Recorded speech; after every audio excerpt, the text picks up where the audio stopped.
waaw salaamaaleykum les gars ñëw ci final Arrêt TV Cup ASC Résidence di jàkkaarloog ASC Sandessou ici au stade Caroline Faye. Arrêt TV Cup première édition qui sera le vainqueur entre Résidence et Sandessou.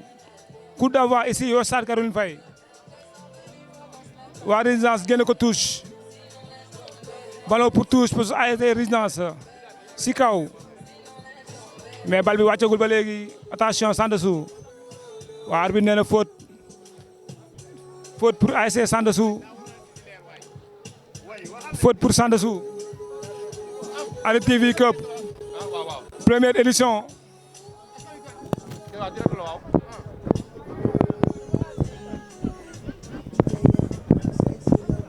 Attention ASC Résidence Sandessou du moins Pape Top premier ballon directement sur le portier de ASC Résidence.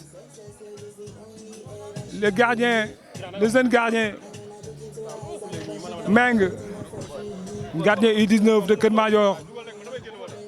Le ballon pour Pape Top, le magicien. Pape Top pour qui? Pour le numéro 10 ASC Sandessou. Dougousi Khas. Attention, faute, non, pas de faute, sifflet réclamé par les supporters. Encore Sandessou qui blance le ballon. Pour qui? Sandessou pour le gardien. Qui est son axe central. Qui cherche qui? Le point, attention. Aïe, aïe, aïe, aïe, l'aube. Oh là là! Arrêt du gardien. Premier arrêt du gardien. Comme nous l'avons dit sànq, am jeune la bu mën a góol trop.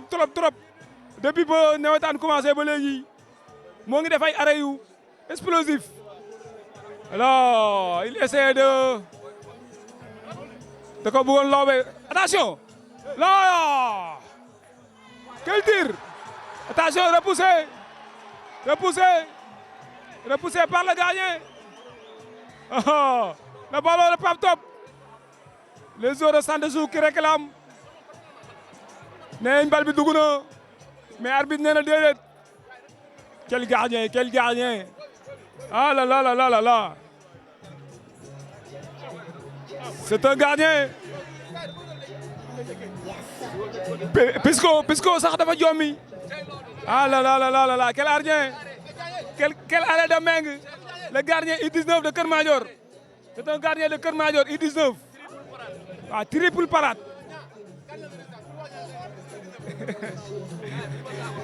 C'est un jeune gardien. Ah là. waaw mais am na ñu ne bii la am na ñu ne du bii mais réclamation yi bëri na trop. Quel triple arrêt du jeune gardien Ibrahim Meng. Mais quel tir de Pape Top Rivaldo. waaw mais quel triple arrêt aussi du gardien. Triple arrêt du gardien ñaa comme ni nga ko waxee ñaa légende di wax ne entame de match bu garaaw nañu am entre Sandessou ak waa Résidence mais mu doon match boo xam ne nag ñaa amul rang d'observation mais Sandessou dafa mel ne dafa wane ay intention yu sérieuse ci match bi ci final bi parce que li ñuy wax comme on a l'habitude de dire Sandessou dafa doon équipe boo xam ne dafa taamu final waaw ñaa ñu di triple action bi nga xam ne góol bi dafa def ay arrêt yoo xam ne de grande facture dafa rafet sax le public pour wane na carrément le gardien Moustapha transféré récemment de Relais à Résidence am na liggéey parce que le gardien il est au rendez-vous ñaa waaw le gardien il est au rendez-vous comme le disait Rivaldo kon Moustapha moo xamante ni dafa dem Résidence am na liggéey parce que jeune la boo xamante ni ba tournoi bi commencé ba léegi il fait des arrêts explosifs du jeune gardien comme ni ko Rivaldo waxee. waaw le doyen Mathio bu Arrêt TV mooy door a yegg si nii si final bi kooku nag mooy borom Arrêt TV waaw Mathio borom journal record attention Pape Top encore mais bi pas au-dessus du par traversar ba léegi position bal sand su moo ko yor quel final final bi kenn dootu ko fàtte lo quel final relance encore du côté de Résidence Papa Mbaye topp ko Junior génn benn mu génn touche Junior actuel défenseur di Magadan lay fubal sand su la jógee dem Magadan waaw mais tournoi ñu gis ko si côté sand su mu génn bal bi tranquillement touche de Issa pour kii Papa Mbaye benn ñaar taxaw na arbitré wul sand su ba léegi ah la la la la génne na ko touche ba léegi touche ba léegi touche du côté de Santa quel final début bu explosif lañ gis du côté de Santa naroon dugal mais malheureusement le gardien est là waaw et le réclamation de Issa Santa encore longue touche pour Santa le gardien bi ñëw na Mathio borom Arrêt TV quel final ñu gis ñu commencé góol Résidence def ay arrêt yoo xam ne triple arrêt ba gars yi di réclamer dugg na wala duggul final boo xamante ni xam nga dafa ñëw rek wane boppam Mathio. jërëjëf Niang l'incontournable la légende Niang bu Arrêt TV ñu ngi lay jaajëfal si le joli travail bi nga xam ne moom ngay def wax nga ko dëgg. Cette finale c'est une grande finale parce que dafa regrouper ñaari ASC yoo xam ne ce sont de grandes ASC booy xool l'ASC Résidence jël na la coupe zonale à 2 reprises en 2005 ak en 2010 ba pare teg si une coupe communale kon donc dañuy wax ne c'est une grosse écurie idem aussi pour l'ASC Sandou Sy mi nga xam ni c'est le quadruple champion de la zone 4 nekk le détenteur du trophée ba pare jël aussi la phase communale su ma juumul à 2 reprises donc loolu moo lay wan dayoo bi nga xam ne final bi am na ko. Ce sera un match âprement disputé parce que ñaari équipe yëpp dañoo mérité seen qualification ba yegg si fii en finale. waaw dañoo mérité seen qualification ba yegg si fii en finale comme ni ko ma ci waxee encore Junior ñëw génne bal bi touche tranquillement Junior actuel défenseur de COT centre Pape Top encore le magicien Pape Top qui relance attention Ansu ñëw na anticipé waaw Ansu benn ñaar Ansu nag nekk grand joueur boo xamante ni dafa yàgg football Ansu def na faute si Pape Top Ansu de Résidence génnoon fi joué yi Grand Mbour joué tamit benn tali ren mu ñëwaat koñam waaw nekk koo xamante ni mënoo tudd Résidence te doo ko tudd Ansu mënoo tudd Abdou Gueye aussi mënoo tudd Mori encore Pakoti Moussar Santa aussi benn pour le numéro 10 gars yi dàq nañ ko mu ñëwaat laal ci Pape Top ñu delloo ko benn attention Abdou Gueye mais il est lent Abdou Gueye waaw xaw naa yéex tuuti moo tax pointe bi fekk ko fa. Quelle finale Mathio quelle finale encore Abdou Gueye l'ancien joueur de Bokk Jëf qui donne à Ansu relance pour qui Papa Mbaye et repoussé par Junior attention Pape Top là quelle combinaison benn ñaar Ansu ñëw anticipé delloo Motsar ancien joueur de Pété Codé ancien joueur de Manko Papa Mbaye encore dégage la balle également pour l'autre lac central le père de Junior encore le jeune gardien Meng qui relance pour qui Ansu encore qui dégage Papa Mbaye attention il y a faute oui actuellement il y a faute et attention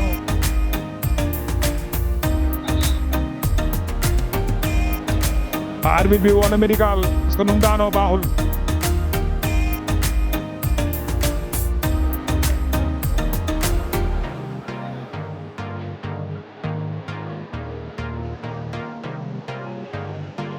Attention Moussar. Le grand frère d'Andala.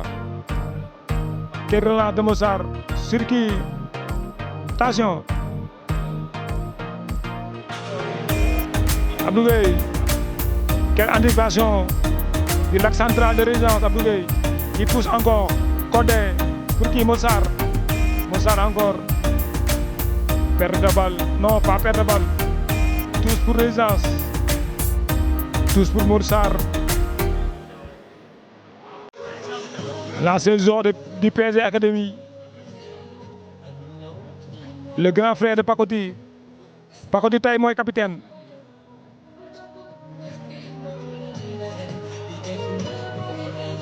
ay grand final ba léegi commencement bi tàngoon na jër si côté de résidence mais malheureusement góol moo na jigéen mais fi mu nekk nii ñoo ngi naxante parce que ñaar équipe yu mag lañ bal bi ci kaw ba léegi coup de tête récupération par le magicien Pape Top.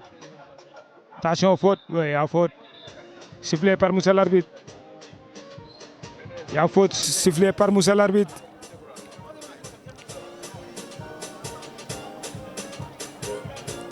Encore, c'est panneau pour junior. Combinaison. benn ñaar mais dafa yéex pour le numéro 10 encore. dafa mën a football mais bal bi jug na ci kaw. Récupération pour Santa ba tey. Santa, attention. Aïe, aïe, aïe, aïe, aïe. Quel arrêt encore du gardien. L'autre arrêt du gardien. Aïe, aïe, aïe, aïe, aïe, aïe, aïe. Santa. Aïe, aïe, aïe, aïe, aïe, aïe. Quel arrêt du gardien. Quel arrêt du gardien. Ah là là là là là là là. Moom. Ah là là. Quelle relance aussi du gardien. Papa Mbaye. Arbitre nee na y a rien. Arbitre nee na y a rien. Nee na pas faute. Mais supporters yi bañ nañ. Attention. Aïe aïe aïe aïe aïe aïe.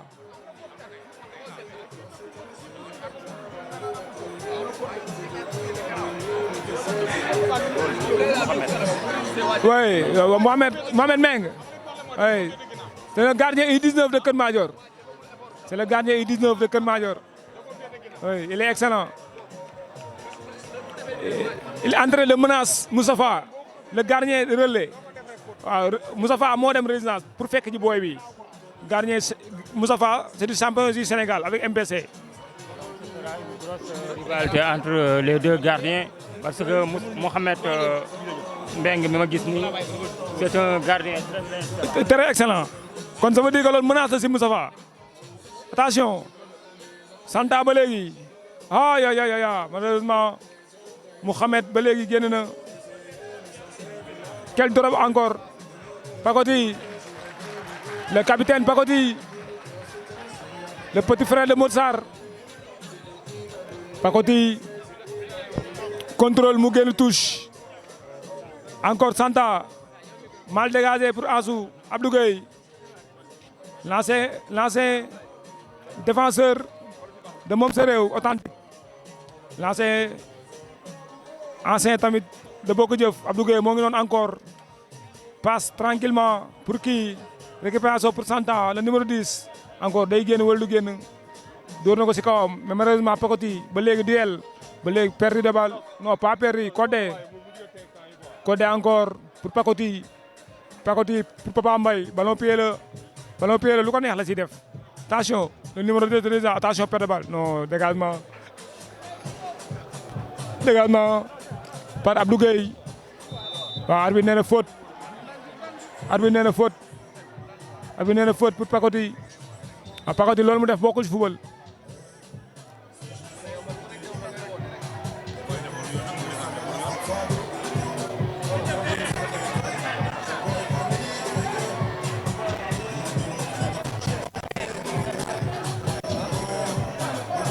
Touche pour Santa. L'arrivée de Daouda Kane, le joueur de Santa. L'arrivée aussi de Talla Mbaye, actuel gardien de Stade Mbour Talla. Dégagement de Issa. Par tête, attention Moussar. Papa Mbaye. Arbitre nee na y a rien, Codé. Zaïsma de Codé. Ba léegi arbitre seetaan na Pape Top attention profondeur bien le sortie du gardien aïe aïe aïe aïe aïe aïe.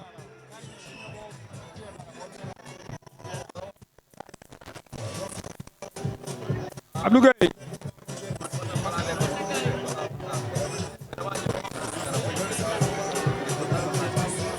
Pape Top aïe aïe aïe aïe. Ouais, Niang Légende, le gardien Mohamed Baye qui est en train de nous livrer une belle prestation avec ses arrêts décisifs devant les attaquants de Santosou. En tout cas, le gardien de Keur Madior bi nga xam ne tey moom mooy garder les bois de l'ASC Résidence mu ngi ñuy impressionné, et le numéro 13 de l'ASC Santosou qui s'infiltre et qui remet une passe à son coéquipier. Mais heureusement, belle couverture du défenseur de Résidence, et ce ballon qui va mourir en touche en faveur de Résidence. waaye arbitre bi nee na waa Santosou ñoom moom bal bi, et pourtant il avait touché au dernier moment le pied d'un défenseur de l'ASC Santosou. Remise en touche baa ngi noonu waa Santosou amal nañ ko Pape Top, la déviation, ballon renvoyé de la tête par le défenseur de Résidence qui va permettre au Real Greens de se dégager. ñoom ñooy les vrais verts waa Résidence Original Greens, parce qu'en face aussi il y a l'ASC Relais bi nga xam ne moom mooy revendiquer l'originalité du vert. ayca waa Résidence ñu ngi noonu di dem par contre-attaque. Sourou xool na ko, qu'est-ce qu'il va faire? Il va essayer de centrer le centre, et le gardien de Santosou qui se saisit de cette balle sous les applaudissements des supporters de l'ASC Résidence, les nombreux supporters de l'ASC Résidence ñi nga xam ne ñoom ñoo déplacé wu fii à l'occasion de cette grande finale du tournoi Arrêt TV Cup 2025, et ce télescopage entre les deux joueurs de l'ASC Santosou et de Résidence. Mais ñaa match bi am na rythme, il y a de l'engagement, il y a du beau jeu, il y a des duels, il y a aussi des occasions de part et d'autre. waaw comme ni nga ko waxee dafa am duel yoo xamante ni xam nga mënul ñàkk, parce que ñaari ASC yu ñu boole la yoo xamante ni ñëpp xam nañ ne dañuy préparer nawetaan nu mu amee doole. Résidence def retour au bercail, maanaam ñu amoon doole ñu demoon Santosou Abdou dem moom sa réew ñoo ñëwaat ay ansu ñëpp ñëwaat. Santa moom même bu ñu retour au bercail ñëpp xam nañ ne grand ASC la, kon ça veut dire que ñooñu moo tax final bi mënul yomb. bañ demee final ñëpp xam nañ ne final bi nii lay mel. boo xoolee commencement bi Santosou moo ñëw si ay camp bëgg koo teel a dugal, mais góol bi moo bañ. fu mu nekk nii nag duel yi moo fi des instant bii nii duel de part et d'autre, occasion yoo tamit day dem gauche droite, maanaam match bi dafa basculer foofu la match bi toll Mathieu. mais tam public bi nga gis ñaa public bi nga gis fii tey yéemu la. waaw public bi bett nañu bettuñu, parce que ñaari équipe yu ñu boole la. su public bi ñëwee du ñu bett yenn bett yi, mais tamit comme final bu toll ni arrêté première édition public bu ñëwee nii dañuy xaw a bett, mais bu dee ñaari équipe yi ñëpp xam nañ ne ñaari équipe yu am doole lañ si côté koñ ak football. mais tam lii day wane ne rek Mbour c'est une ville de football, et ce tournoi, cette finale entre l'ASC Santosou et l'ASC Résidence est un avant-goût des navétanes 2025 qui vont démarrer le 15 juillet prochain avec les préliminaires de la Coupe du Maire. Donc tey cette finale firndeel na loolu, et en l'instant aussi un joueur de l'ASC Santosou qui s'est couché. Le match est momentanément interrompu. bokk ay gëm-gëm bokk motivation kon tey boo waxee sa xol on te comprend, et moi personnellement je comprends c'est motivation bi nekk ci yow ba tax bi ñu ne dañuy def tournoi Arrêt TV première édition nga ne ñaar ñooñu ñu koy tuddee C'est Ziza encore sur le terrain.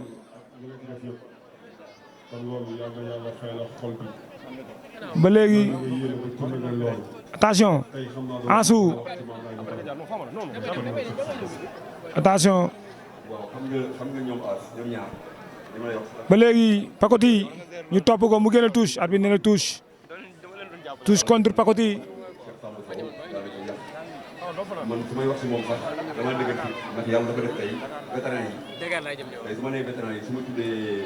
Attention repoussé par le numéro 17 de Résidence encore Abdou Gueye dans cette zone de Mom Séré Abdou Gueye qui donne à Modou Sarr pour qui Abdou Gueye encore qui relance attention touche le capitaine de Sandessou à terre parce que match bi dafa bëri duel mënul ñàkk jour jeeg saay toog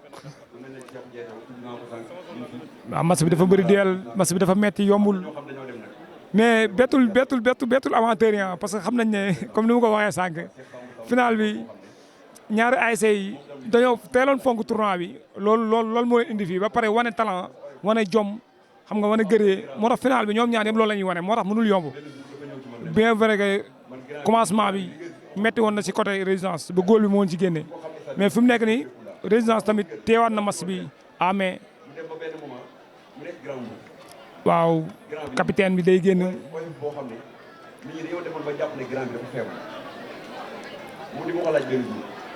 Le capitaine de Sandessou qui sort qui donne le capitaine qui donne le brassard à Pape Top. Le phénomène Pape Top, comme le disait Bada Verratti, Pape Top est le meilleur. waaw dafa jaaree di nuyu grand joueur yi di nuyu joueur Kër Madior Pape Damba le joueur de Girona qui est actuellement ici au Sénégal en vacances di nuyu gars yi di nuyu waa Relais yëpp di nuyu suñ booy koñ yi ñoom Assane Mossar Papa Khoule ñoo ngi ci kaw di seetaan waaw di nuyu tamit ñëpp ñu ñëw la di nuyu ay Cheikh Ibrahima Ahmed Bouda Siré Pam Ndiaye waaw borom jabar bu bees bi di ko heureux ménage di nuyu Babacar Diolo aussi borom ngénte li le 12 waaw loolu kenn du ko fàtte. L'entrant du numéro 9 di l'ASC Sandessou waaw Daara Bari moo dugg le capitaine moo génn Macho. C'est une grosse perte pour l'ASC Sandessou. Et on espère que Daouda Barry fera le poids en attaque parce que c'est un joueur très expérimenté et faute en faveur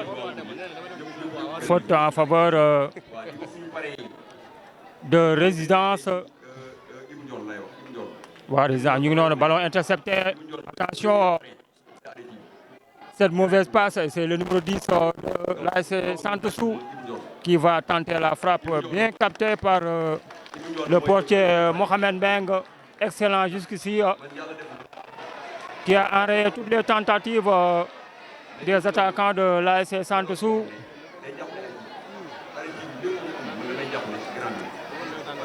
Et ñu ngi noonu Daouda Barry pour l'un de ses premiers ballons, il est au milieu, numéro 14, c'est Deleno dans l'entrejeu, le renversement à droite et la tête, la remise.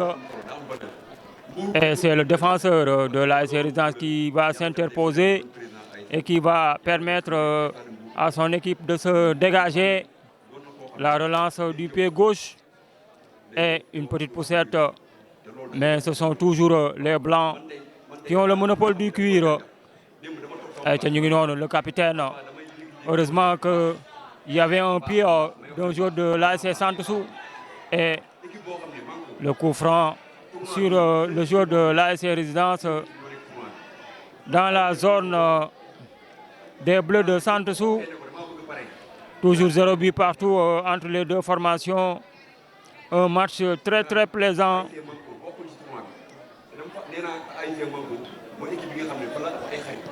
Toujours Les Greens qui déroulent, mais sans pouvoir progresser. Ce ballon est chippé par le numéro 10, très virevoltant de Santousou, et le dégagement en corner. Un corner à suivre pour les Bleus de Santousou. Retenez que vous êtes en direct de votre canal préféré, ARTV, la chaîne sportive mbouroise, qui est en train de vous servir le meilleur du sport. Avec le contre-attaque à suivre pour l'ASC Résidence. Mais c'était trop fort. Il n'arrivera pas à le rattraper. Diaponako Tene Balbi et la passe en retrait. Ce ballon que va récupérer les joueurs de l'ASC Santousou, qui obtiennent par la même occasion une faute.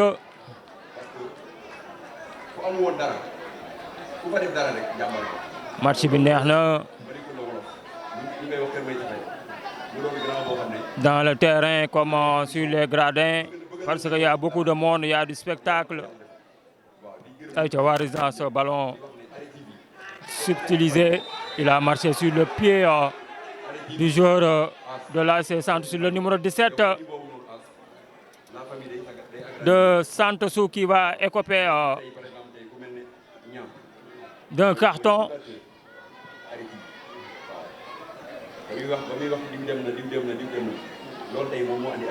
Coup franc sur le joueur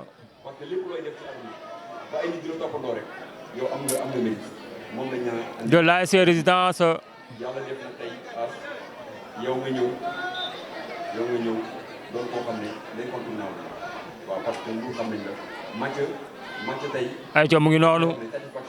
Le numéro 2, la relance.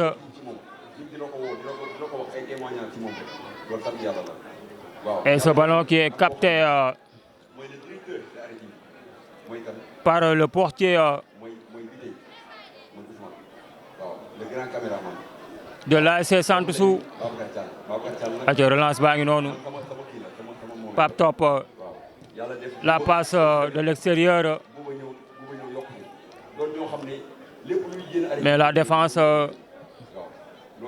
de l'ASC Résidence est très très vigilante. La remise en touche.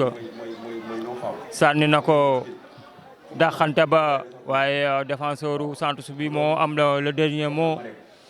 Ba tax na génn na ko noonu en touche. Les Greens qui ne progressent pas et qui vont perdre ce ballon sous les encouragements de leur coach.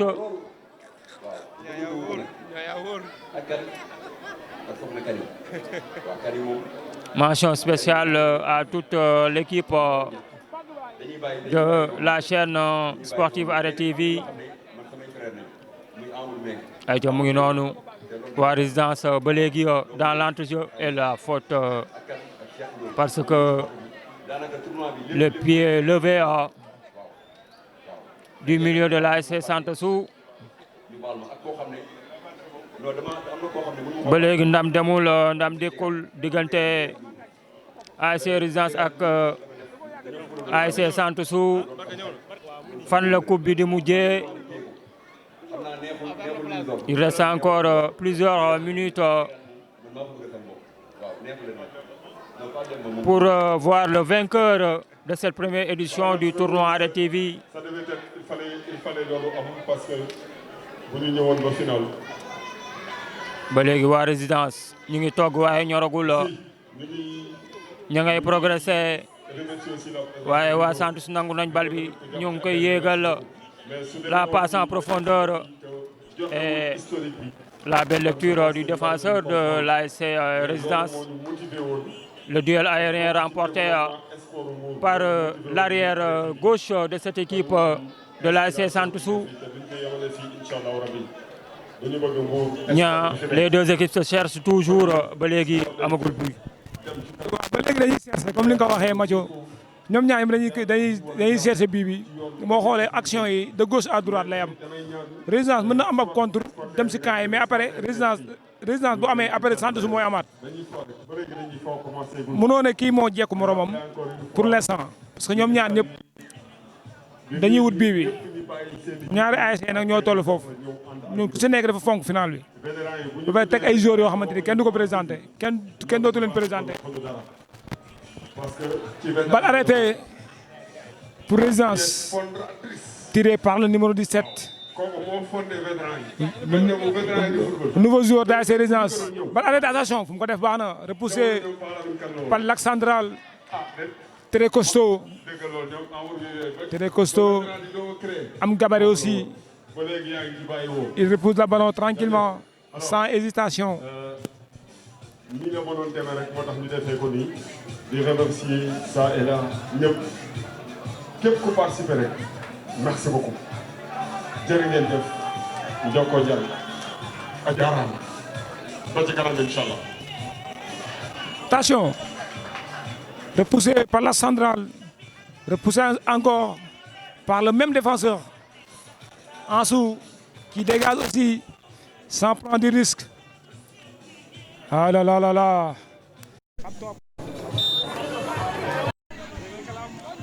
ci noonu ñu war a recevoir famille Mame Laye Mbengue ñoom ñoo ñëw nii.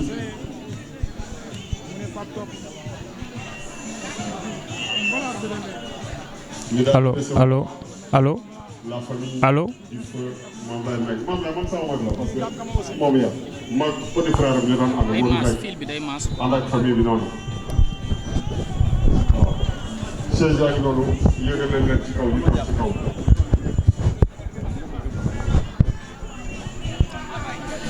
yóbbu ba léegi ici au stade Caroline Faye entre Résidence et Santa, première édition du RTV Cup, repoussé par le défenseur Codé aussi qui jaillisse encore l'autre tête. Codé encore, quel match de Codé, le numéro 10 à Résidence qui donne à Pape Top, non pas faute pour Résidence. Faute pour Résidence. Ambiance ici au stade Caroline Faye. Quelle finale entre ASC Résidence et Santa Sou, le grand Santa. Résidence original vert, Pape Top. Aïe aïe aïe, top nañ ko dóor ko taakal. Arbitre qui réclame. Aïe aïe aïe aïe, quel tacle du défenseur de Résidence. Un carton jaune pour le défenseur de ASC Résidence.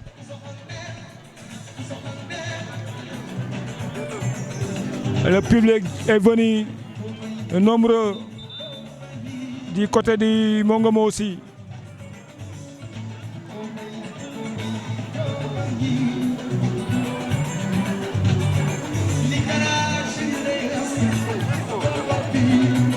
Quelle ambiance!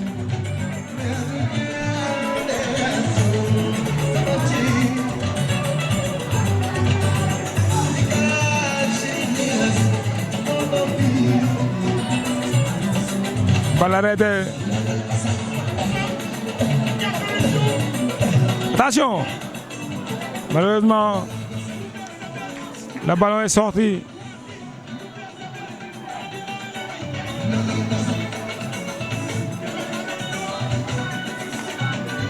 Le ballon est sorti de 6 mètres, récupéré par le jeune gardien Mohamed. Le coéquipier de Mbaye Diatta et de Diamanka en Keur Madior, en U19 Keur Madior. Ba léegi ay mal dégagé par Ansou, génn touche. Touche. La finale, ouais, comme le disait As, le micro central, la finale est 0-0. Pour qui door a ñëw xamee ko noonu waa à revers signalé par monsieur l'arbitre de touche à revers de Issa.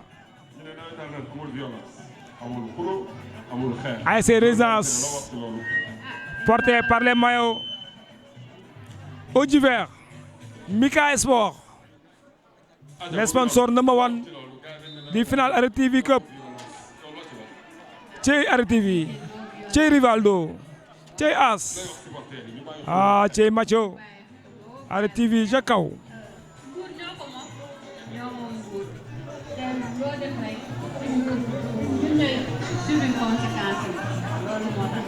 déggal lii kon gars yi dégg leen wax message bi jàll na loo def rek sa kaw lay dalal ñun ñooy subir conséquence kon ñu bañ loolu kon acca Ndiaye Diatta Ndiaye la dame de fer loo wax ci loolu loo wax ci non violence bi. daa la bari. parce que nawetaan nekk na loo xamante ne nii dem na ba ñëpp famille lañu.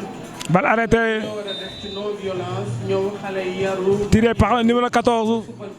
Attention! Oh, ya. Quelle action manquée par ASC Sandessou. Blessé du côté de Résidence. Un blessé encore. Beaucoup de coups du côté, sur les deux côtés, Résidence et Santa. Beaucoup de coups, beaucoup de blessés aussi. Mathieu. Voilà, légende. C'est ça qui montre que les deux équipes ne se font pas de cadeaux. Et chaque équipe veut repartir avec le trophée tant convoité.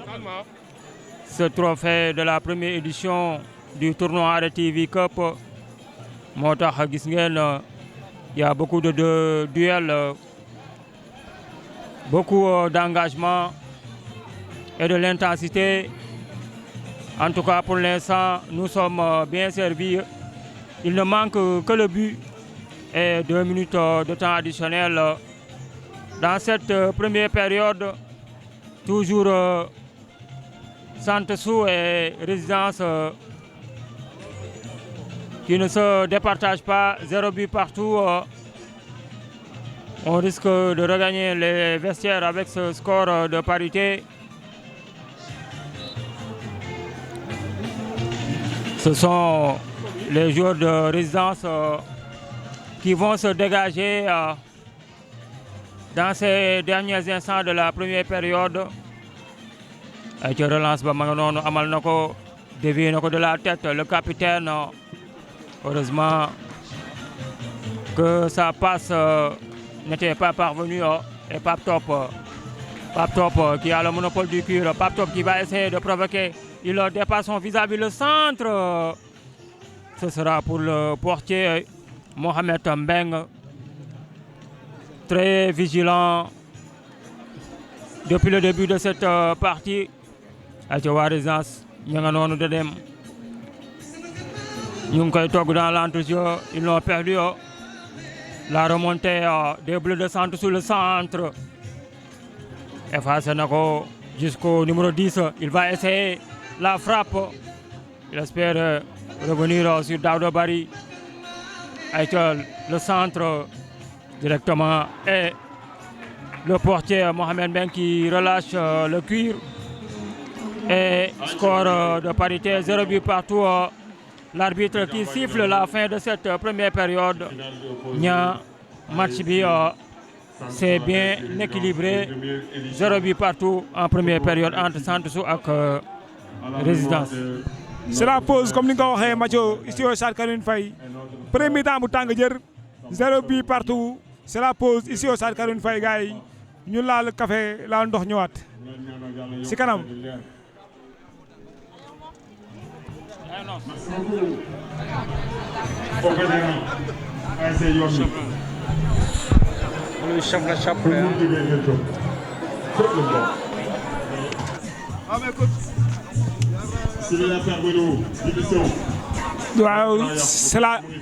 C'est la reprise ici au Stade Caroline Faye entre ASC Résidence et ASC Sandessou. Première édition tournoi Arrêt TV Cup. Toujours 0 but partout. Premier ballon sorti, repoussé par le joueur de ASC Sandessou. L'autre touche encore. Récupération pour 10 ans à Serre. Le petit frère de Demba Diop, Moussa, perte de balle pour Moussa Junior. benn ñaar ñett collision arbitre bi ne faute. dañu am suñu benn jigéen. faute sur junior. jigéen ju man góor. kamara yi le Baba Ami. ñu ñaan la rek nga joxoon ñu soxna si Mame Laye. junior. nga joxoon ñu loolu.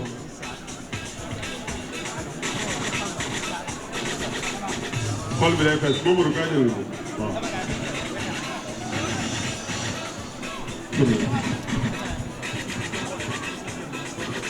Attention. Dégagement pour junior sur l'axe central tuuti. Codé. Sande su encore. Cheikh Ziza daw topp ko. Concurrent ak boy bi arbitre nee na touche. nee na Santa moomul.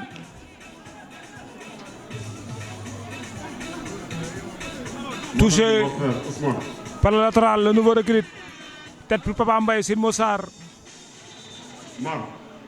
Actuel ancien joueur de MPC Mossar.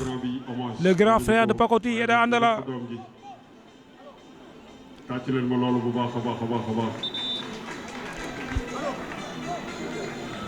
Mossar, très fort pour les balles arrêtées.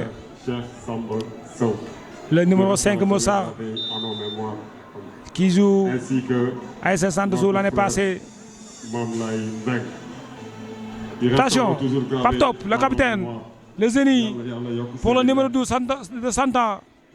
Attention, génn touche. Macho. Ba léegi 0 bi partout entre ASC Santossou et ASC Résidence. Ba léegi ici au stade Caroline Faye. Oui, les deux équipes qui sont rentrées à nouveau dans la pelouse avec de meilleures intentions. Parce que ku ci nekk fi mu toll nii dafa bëgg a dugal but. Gis ngeen ne moo tax la deuxième mi-temps a démarré en trombe amul benn round d'observation entre Résidence ak Santossou. Le numéro 10 de l'ASC Santossou très percutant sur le côté gauche et qui perd ce ballon, le centre des joueurs de l'ASC Résidence. Et ce sont les Bleus de Santossou qui s'emparent de ce ballon et faute sur le joueur de l'ASC Santossou.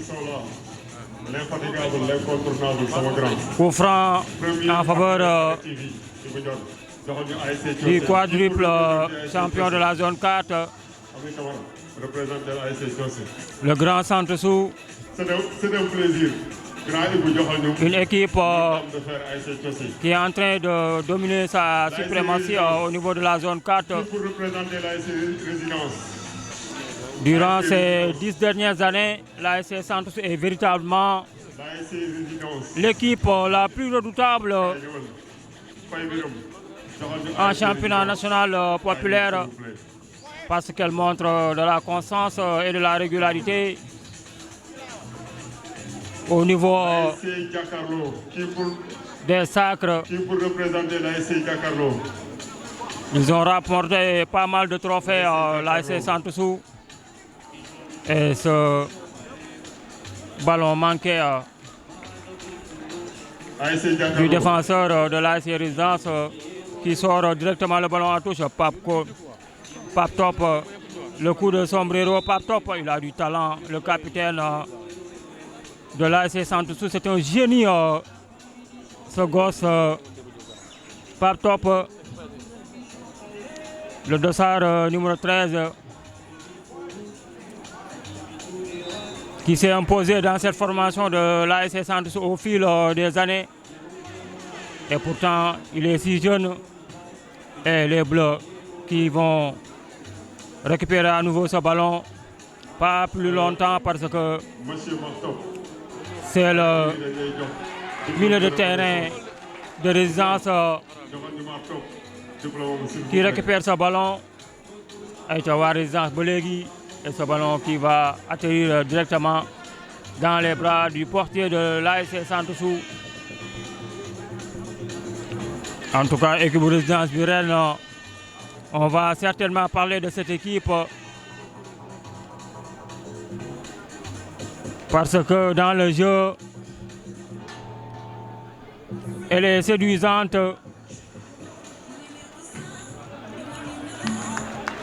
L'occasion aussi de saluer son président, M. Daourlo du bateau, qui est en train d'apporter des innovations au niveau de cette ASC. On aperçoit Amat,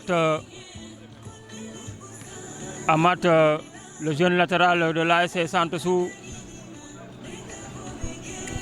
ex-joueur de l'ASC Magran en catégorie cadette. Jox na ko Pape Top la remise. Toujours Pape Top. Oh, Pape Top. Il est beau à voir jouer ce but. Non, non. C'est toujours le gardien de résidence qui sauve les meubles en enregistrant encore. Il sera certainement le meilleur joueur de cette finale. Le dernier rempart de l'ASC Résidence. Et ce coup franc à suivre pour l'ASC Résidence.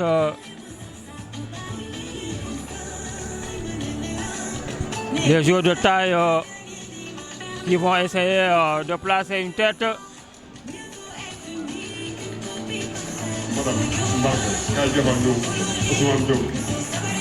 Coup franc pour la Résidence. Ça discute dans la surface de réparation de l'ASC Santosou. Pratiquement toute l'équipe de l'ASC Santosou s'est recroquevillée en défense pour défendre. Parce qu'en face, il y a des hommes de taille. La tête, ce sera un corner. Corner à suivre pour cette équipe de l'ASC Résidence. Merci beaucoup.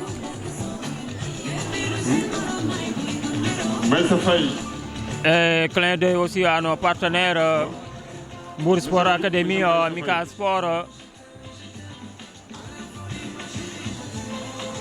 et Top Sancé, mais également nos parrains. Le corner, c'est parti. Et la frappe instantanée contrée par un dos d'un défenseur de l'ASC Santosou, ce qui va encore donner un énième corner à cette équipe de Résidence qui campe dans la surface adverse de l'ASC Santosou.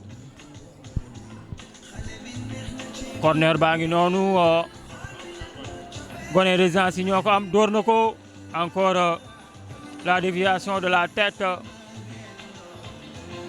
Waa Santosou ñoo moome faute bi, estime l'arbitre.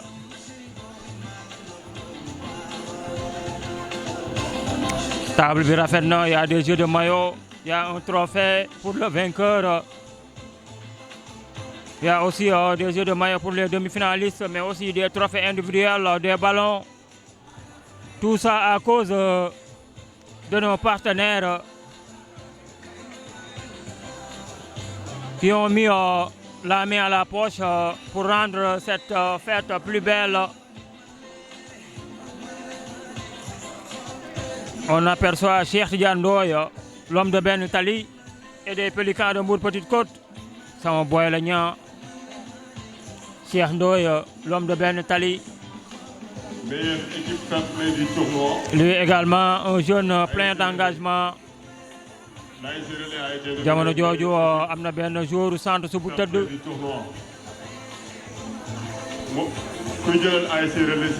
Il s'est relevé. Félicitations à l'ASC Relais, équipe fair play. Ils ont été nominés meilleure équipe fair play du tournoi. Relais ñëpp xam nañ leen ci discipline. C'est une ASC de référence. On les félicite. Aja ñaa ba léegi 0-0 diggante ASC Santosou ak ASC Résidence. Kenn dugalagul bi. Nous sommes à la 55e minute, toujours 0-0. 55e minute, toujours 0-0. Comme le disait Macho, le grand Macho. si ba léegi yow Stade Caroline Faye le final boo xamante ni dina marqué esprit yi parce que final bi bu jeexee di nga gis ku ko seetaanaat 15 fois parce que football moo fi am du talent pur et dur si ñaari côté yëpp si ñaari 11 yëpp bal arrêté par Mossar quel tir de Mossar attention repoussé par l'axe central di centre suuf ba pare arbitre may ko faute nee nañ bousculade la dañ koo laal ba muy tëb mais l'axe central le père de Junior est très conscient l'axe central le numéro 3 booy bu taxaw ak Junior c'est un bon joueur ku ko jàppale mu lekk xaalis football moo ngi noonu moo dóor bal bi ci kaw cherché Abdou Gueye ayaya quel match de Abdou Gueye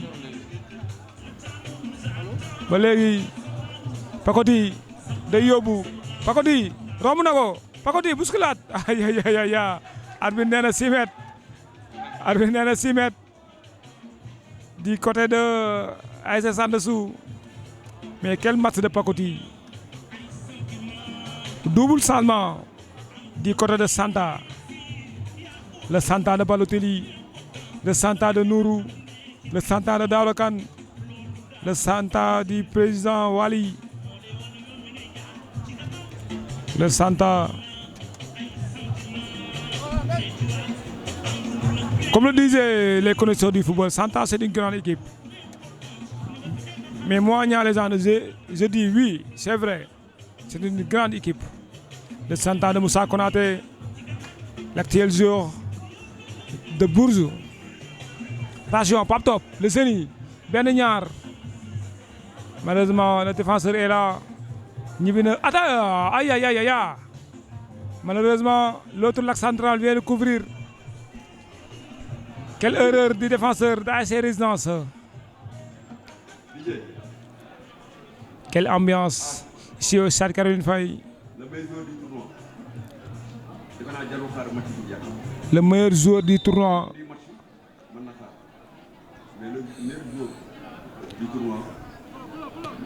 attention corner encore pour Santa double changement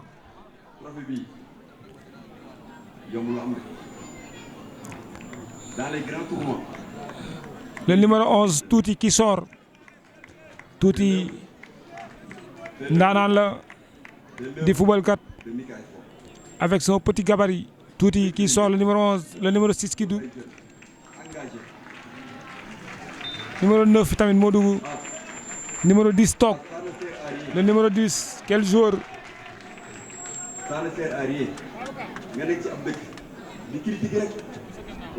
attention repoussé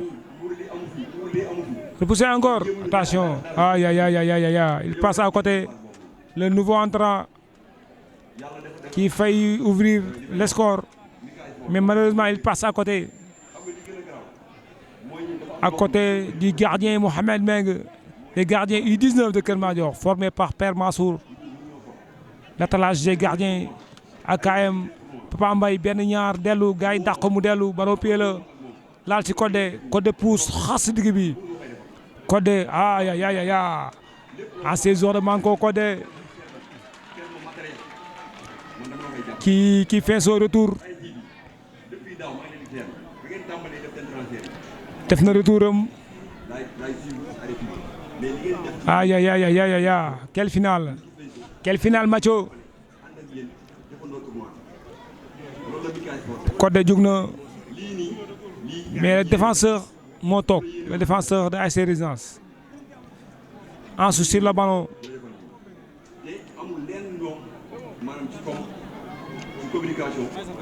Mori aussi Mori l'incontournable Mori le capitaine de ASC Résidence sur le banc pas seul équipement mais moo ngi si banc bi ASC Résidence ramené par aussi Pape ancien défenseur de ASC Résidence Bouba de Arrêt TV Biteye de Arrêt TV l'homme de Arrêt TV Lassar Bouba moo war a joxe li nga xam ne mooy nomination bi. le reprendre aussi Sarkane Faye Mohamed Meng le gardien qui donne à Abdou Gueye l'ancien défenseur de Demoum Soro mal dégagé par Abdou Gueye mal dégagé. nee na as damay wax nii da ngay bàyyi portable bi nga jàppale ci bu fekkee am na arrêté bi koo xam ne da koo gëm. képp Codé jàppale arrêté bi ci conseil. le défenseur touche longue touche aïe aïe aïe bu génnee résidence moom malheureusement génnul mu dégagé waat ko touche. kooku nag on le nomme Bara Sylla ñu koy wax Balotelli damaa bëgg ñëpp tàcc moom Balotelli na ko ñëpp tàcc ndax moo war a joxe Balotelli moo war a joxe le titre de meilleur joueur du tournoi. Balotelli ñëwul fii. Balotelli l'homme de Arrêt TV. Bara Sylla ñëwul fii. Bara Sylla Balo.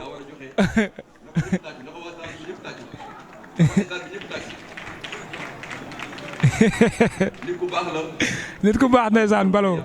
Attention repoussé par le défenseur de Résidence Macho. Oui, Balo Santa. Borom Santa. Un jeune très discipliné, très cultivé.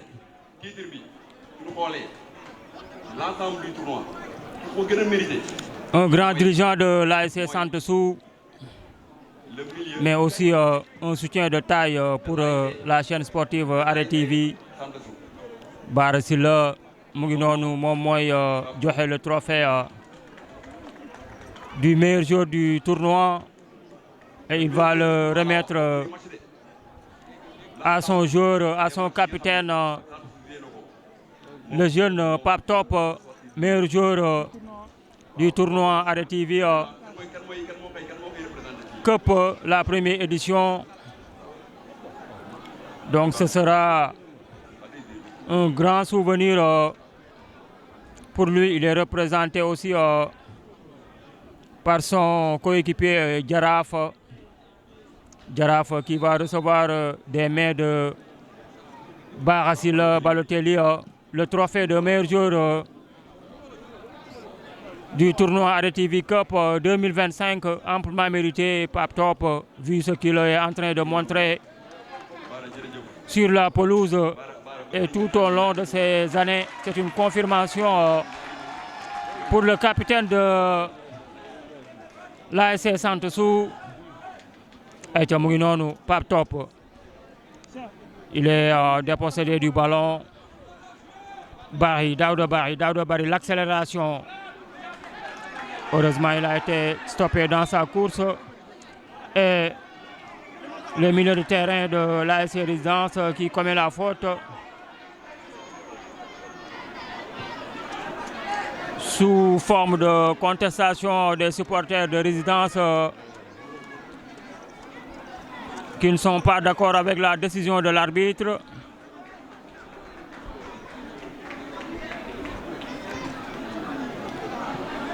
Et le joueur de l'ASC Résidence qui se tord de douleur. Et pourtant, c'est lui qui a commis cette faute. Ce qui va permettre au bleu de Santeu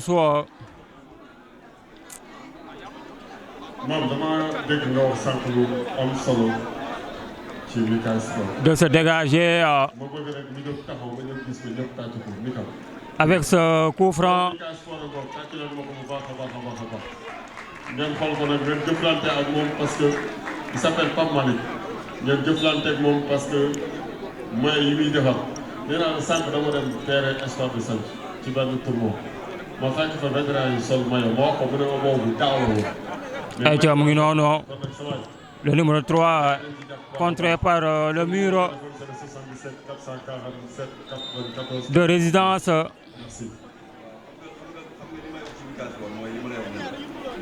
Toujours 0 but partout diggante Santeu ak diggante Résidence. Double changement à venir pour l'ASC Résidence avec les entrées des 219 et 66. qui vont fouler la pelouse. Merci aussi à Bitey, Babacar Thial et Mr Bouba du côté de la technique.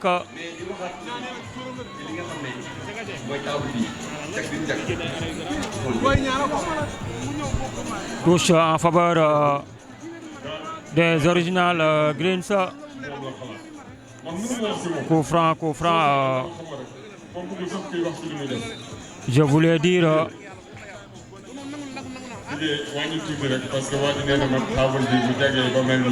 Coup franc baa ngi noonu dem na.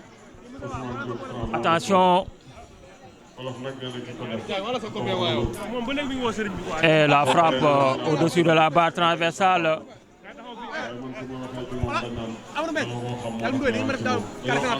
DJ.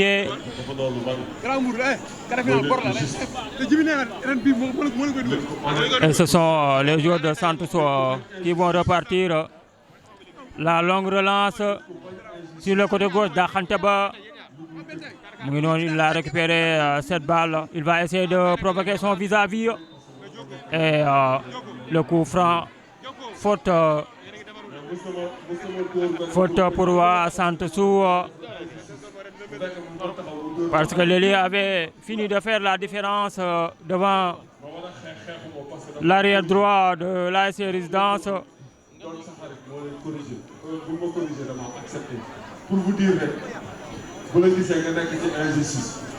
Coup franc baa ngi noonu, un coup franc intéressant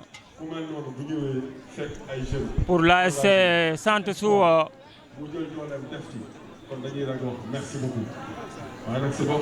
67e minute.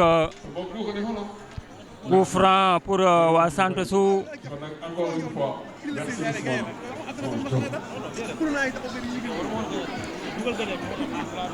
Un coup franc excentré, un mini corner pourrait-on dire.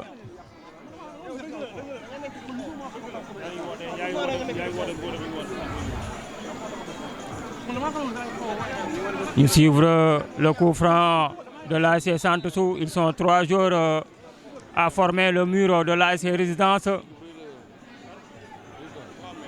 Et le coup franc baa ngi noonu dem na. Oh là là, mal exécuté. Il y a toujours 0 but partout.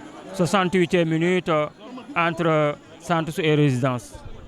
Comme le disait l'incontournable Mathieu, 68e minute, 0 but partout.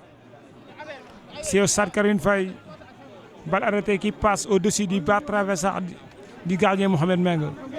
Encore Abdou Gueye. Relance. Pas encore réussi. Relance Mugen touche. De la part de l'ancien joueur de Momserew. L'ancien joueur de Boko Diouf aussi. Abdou Gueye. Recruté l'année passée pour les régionales. Boko Diouf. Aïe aïe, Codé benn ñaar arbitre nee na génn na. Codé le chouchou de ASC Résidence. Touche. Pape Top. Le meilleur joueur du tournoi, Pape Top. Aïe aïe aïe aïe.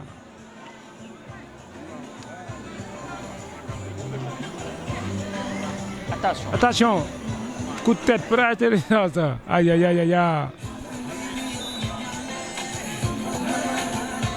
Les muscles du joueur de Santa.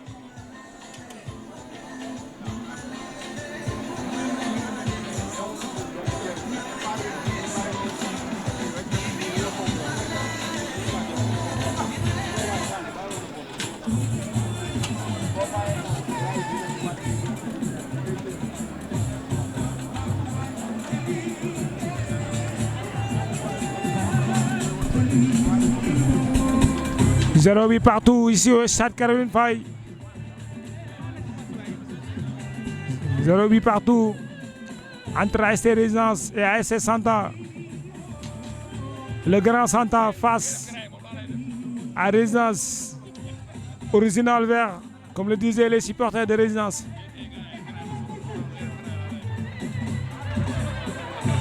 Un joueur de Santa à terre.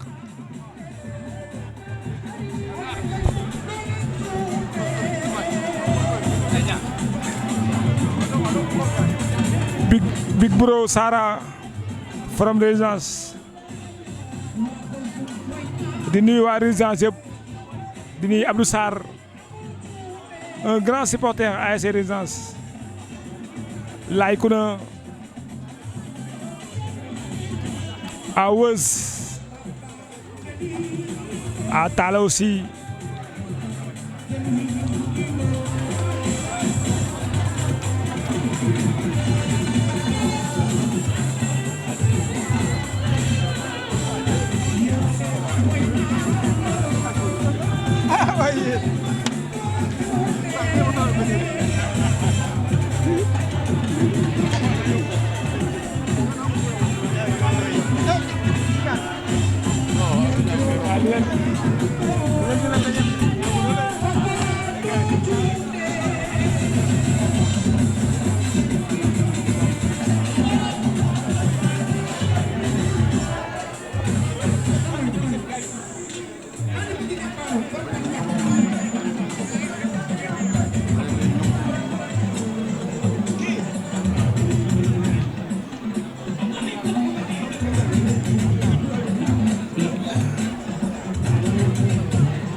le numéro 4 qui sort.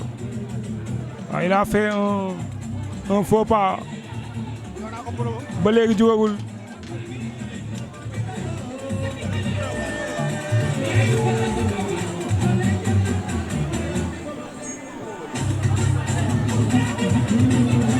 Waaw moo ngi jug daa def faux pas le numéro 4.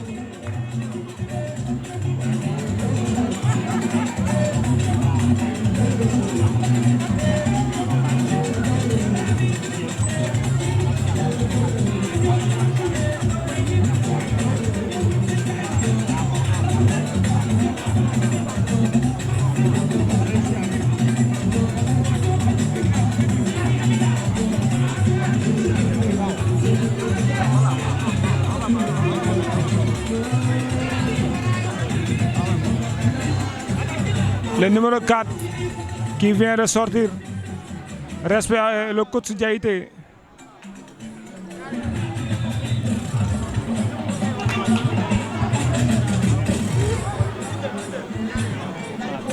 Coup franc est parti.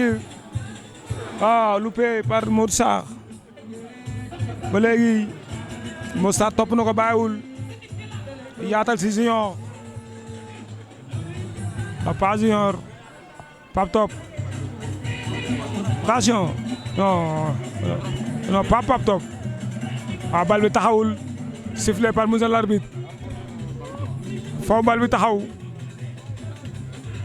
ba léegi ndaw la bari encore pour qui et poussé encore jour de Santa xaas benn ñëwaat baaxul mu ñëwaat daa la bari kon orienté waaw faute loolu orienté la quel jour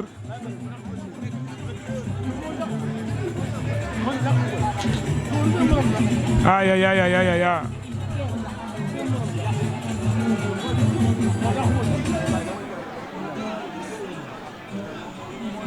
quel orienté du magicien ah là là là là là là là c'est un jour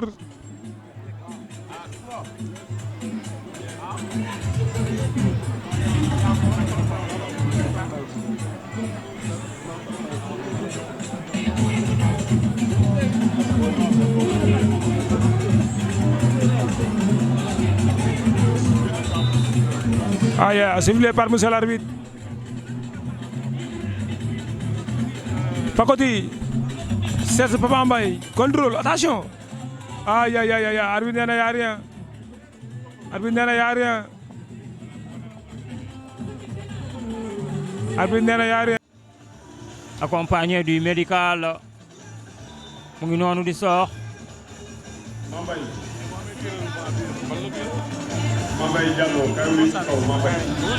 un coup franc très placé par Top qui essaie aussi de créer un autre mur pour ouvrir l'espace à son coéquipier. Mu ngi noonu le coup franc à venir de cette équipe de Santossou. La frappe du gauche est directement sur le mur. Laye Barry qui va à la poursuite du joueur de Résidence et qui récupère ce ballon. Pape Top, belle conservation. La passe et c'est le défenseur de Résidence qui va se dégager. Il y a toujours 0-8 partout entre Résidence et Santossou. ba léegi kenn xamagul pot bi fan lay mujjee. kenn xamul pot bi fu mu jëm parce que match bi dafa metti. changement le sort du numéro 9 numéro 5 moo dugg numéro 9 génn ba léegi ballon pour Abdou Gueye qui joue à Codé qui joue avec Codé l'ancien joueur de Manko qui cherche son latéral droite. Attention. Belle sortie du numéro 3. Aïe aïe aïe.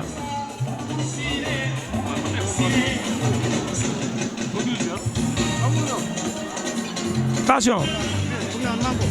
Repoussé par Ansou. Mbëkkal nankam góolam pour Mohamed. Quel dégagement du gardien. Quel long dégage. Quel long dégagement. Aïe aïe aïe. Quelle protection du latéral gauche de ASC Santossou.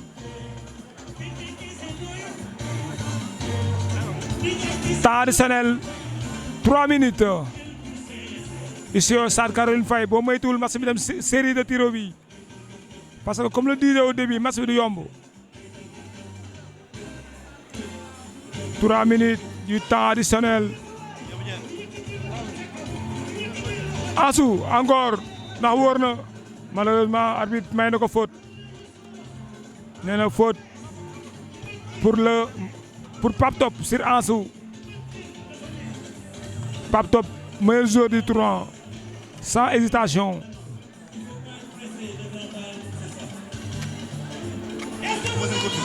L'entrée du numéro 13.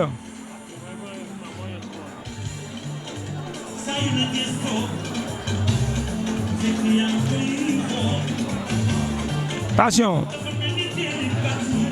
Wambay. Ils avaient codé. Attention. Aïe aïe aïe.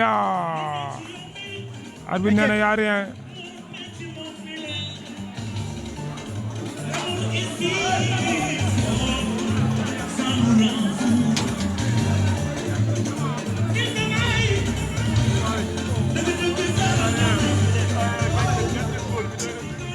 Mossar, l'enfant chéri de Résidence, le chouchou de Résidence, la star de Résidence, le grand frère de Pakoti et de Andala. Respect à lui. L'ancien joueur de PSG Académie, l'ancien joueur de MPC. ba léegi Ansou repoussé ko touche. jantal Mara lañ leen di wooyee ñu nekk ci kaw ki ñu nekk mooy. Respect aussi à les Jantal Mara Abdou Khadre et Messi. waaw du ma yàggal wax bi ñu tudd Abdou Khadre actuellement mooy borom Teranga. Actuel président de ASC Teranga Abdou Khadre Jantal Mara. équipe bi nar a demee nii mu ne noonu dama koy jël en tant que président commencé def benn mercato XXL waaw. Ansou encore. mu doon koo xam ne moom tamit qui repousse pour Papa Mbaye. Aïe aïe aïe aïe, le défenseur vient d'anticiper. Génn ko touche.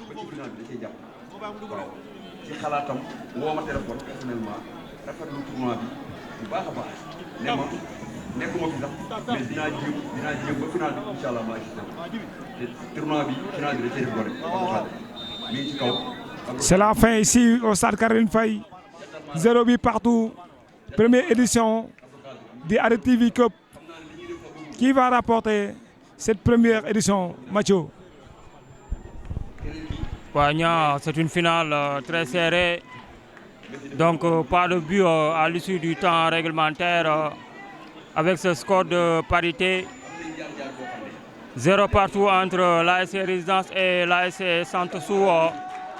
Et on va procéder à la séance des tirs au but. La séance fatidique des tirs au but qui va départager les deux formations. Est-ce que le portier de l'ASC Résidence, Mohamed Mbeng, va confirmer sa belle prestation durant la partie? Il a écœuré les attaquants de l'ASC Centre-Sou en multipliant les arrêts. Mohamed Mbeng, le pensionnaire de Keur Madior FC.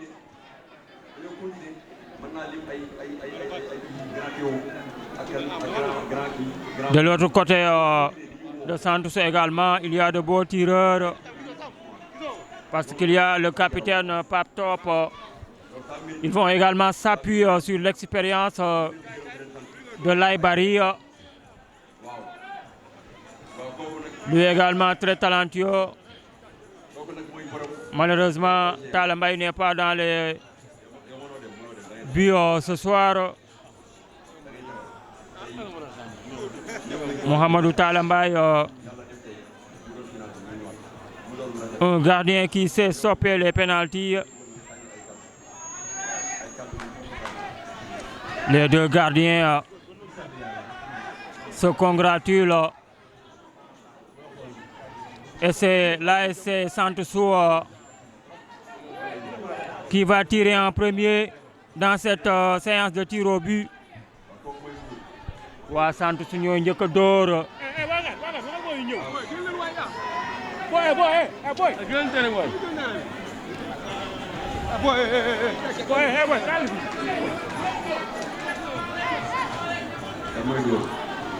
Waa Centre-Sou ñoo njëkk a door.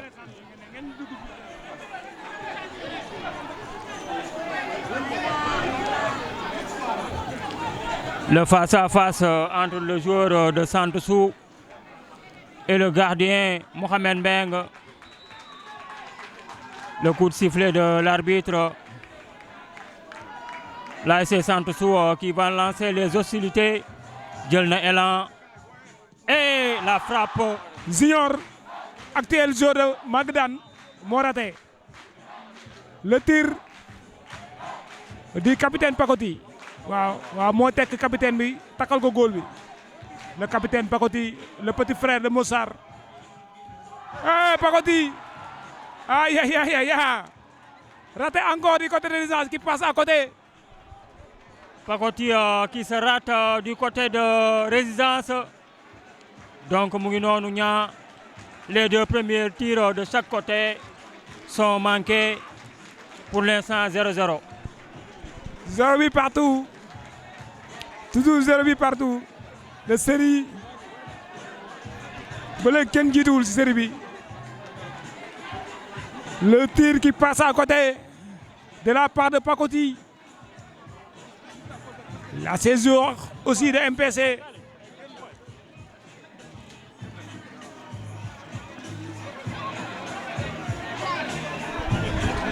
waaye ñaa nappante bi diggante le gardien Mohamed Mbeng ak le joueur de Centre-Sou. Bondeel na bal bi ba mu neex ko mu jox ko ko. waaw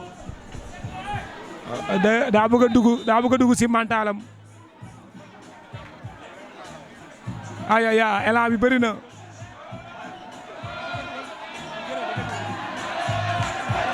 élan bi bëri na. di gardien. waaw raam nang dugal ko.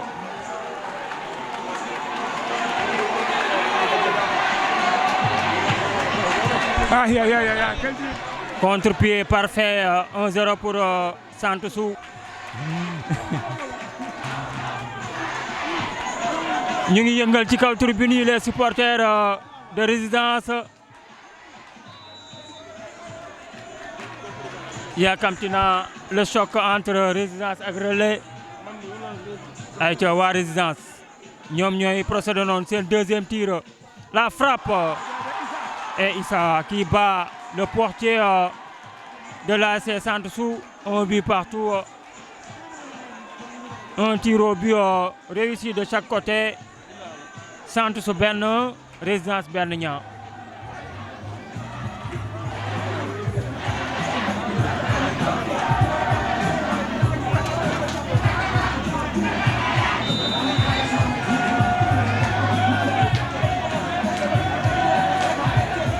Quelle concentration du gardien. Attention. Il tire. C'est les carnets.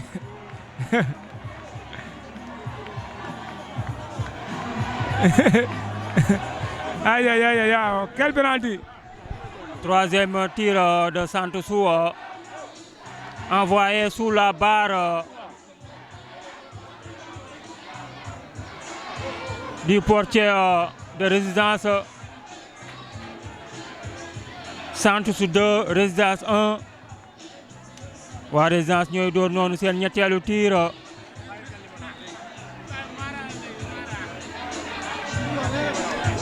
Occasion pour égaliser et remettre les pendules à l'heure.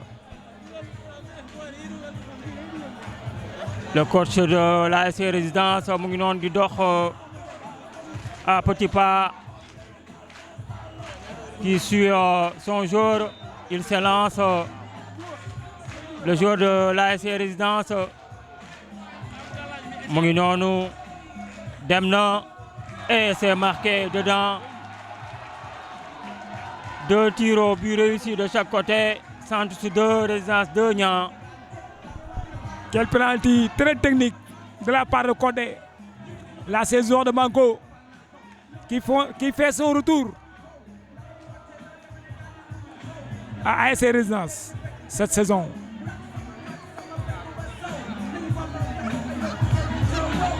Aïe, aïe, aïe, aïe, quelle série, très serré, très serré. Quatrième tir pour Santou. C'est Jaraaf qui a le ballon.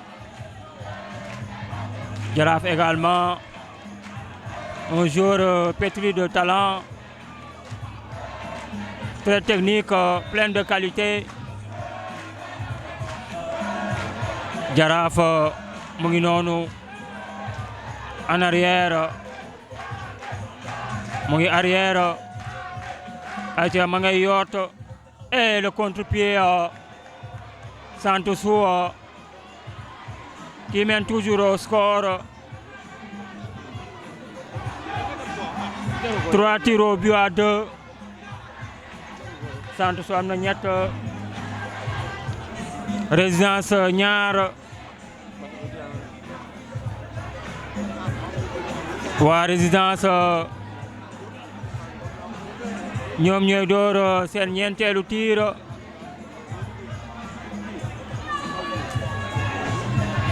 Santou dugal na ñett rate benn. Résidence dugal ñaar rate benn. moom tam day bëgg a égaliser. Aïcha ma nga noonu. Aïcha dóor ba dugg na.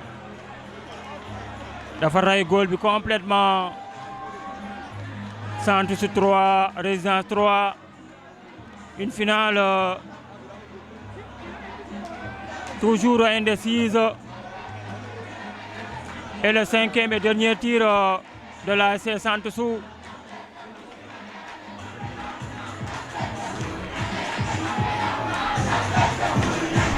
Quel penalty de Ansou, l'incontournable Ansou. ñëpp xamee ko si mën a dóor maanaam bu si tegoon 15 mën na ko dugal parce que tellement que dafa am technique dóor. Ansou ancien joueur de OSM. Arbitre bi sifflé na. Ansou qui s'élance.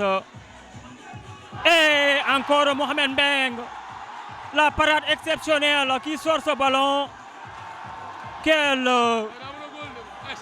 C'est un talent à suivre, Mohamed Mbeng, qui s'est déployé. Aïcha ma nga noonu.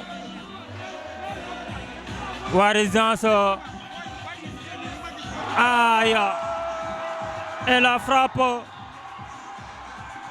c'est bien mérité. La SC Résidence qui remporte la finale édition 2025.